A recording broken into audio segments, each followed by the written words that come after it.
பாருங்கள், இதில் ஃபுல்லாக ஊற்றியாச்சு.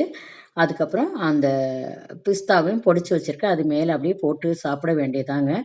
ரொம்ப டேஸ்டியாக இருக்குது. கண்டிப்பாக என்னுடைய இந்த ஷாஹி துக்குடா உங்களுக்கு ரொம்ப பிடிக்கும். கண்டிப்பாக பிடிக்கும். செஞ்சு பாருங்கள். செஞ்சு பார்த்துட்டு லைக் பண்ணுங்கள், ஷேர் பண்ணுங்கள், கமெண்ட் பண்ணுங்கள். நல்லா இருந்துச்சுன்னா உங்களுடைய கமெண்ட்டை என்னுடைய கமெண்ட் பாக்ஸில் தெரிவிங்க, போஸ்ட் பண்ணுங்கள். அப்போ தான் நீங்கள் அட்லீஸ்ட் பார்த்தீங்களானாவது எனக்கு தெரியும். பாருங்கள், பார்க்குறதுக்கே எவ்வளோ எம்மியாக இருக்குது, சாப்பிட்றதுக்கு ரொம்ப ரொம்ப ரொம்ப எம்மியாக இருக்குதுங்க. இது வந்து ஹெல்த்தியான ஒரு ஸ்நாக் தான். அதனால் நீங்கள் செஞ்சு சாப்பிடலாம். சண்டேஸில் அப்படி நீங்கள் செஞ்சு சாப்பிடலாம். செஞ்சு பாருங்கள் ஃப்ரெண்ட்ஸ். உங்கள் ஃப்ரெண்ட்ஸ் அண்ட் ரிலேட்டிவ்ஸ்க்கு ஷேர் பண்ணுங்கள்.